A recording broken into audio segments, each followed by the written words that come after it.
বাংলাদেশের বিশ্বকাপ টানাপোড়েনের মাঝে এবার যুক্ত হয়েছে যুক্তরাষ্ট্র। পাকিস্তানি বংশোদ্ভূত দুই মার্কিন ক্রিকেটারকে ভিসা দেয়নি ভারত। শুধু যুক্তরাষ্ট্র নয়, সেই তালিকায় যুক্ত হতে পারে ওমান, আরব আমিরাত এবং কানাডার নামও।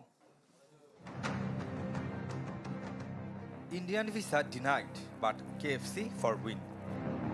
ইনস্টাগ্রামে পোস্ট দিয়ে নিজেই জানিয়ে দিয়েছেন আলী খান, বিশ্বকাপ খেলতে ভারতের ভিসা পাননি যুক্তরাষ্ট্রের জাতীয় দলের এই ক্রিকেটার। একই ছবিতে থাকা শায়ান জাহাঙ্গীরের পরিণতিও এক। আলী খান ও শায়ান জাহাঙ্গীরের অপরাধ, তারা পাকিস্তানি বংশোদ্ভূত।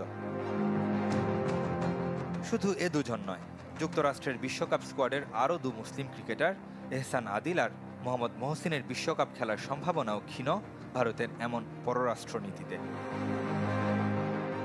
যুক্তরাষ্ট্র ছাড়াও ইতালি, ওমান আর কানাডায় আছে পাকিস্তানি বংশোদ্ভূত একাধিক ক্রিকেটার।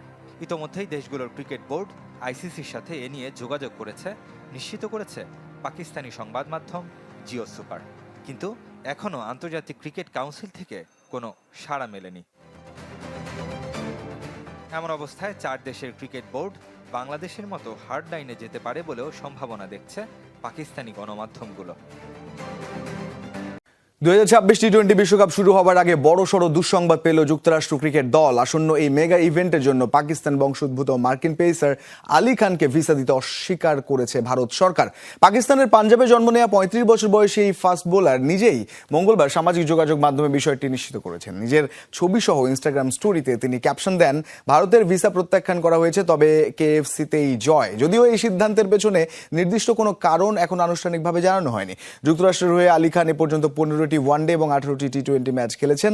আলী খান বিশ্বের বিভিন্ন ফ্র্যাঞ্চাইজি লিগেও নিয়মিত মুখ। আইএল টি-20তে তিনি আবুধাবি নাইট রাইডার্স এবং গালফ জায়ান্টসের হয়ে খেলেছেন। আইপিএলে কলকাতা নাইট রাইডার্স হ্যারি গার্নির বদলি হিসেবে তাকে দলে নিলেও কোনো ম্যাচ খেলার সুযোগ পাননি তিনি। ভিসা জটিলতার কারণে দলের এই প্রধান পেসারকে ছাড়াই হয়তো মুম্বাইয়ের মাটিতে ভারতের মুখোমুখি হতে হবে যুক্তরাষ্ট্রকে।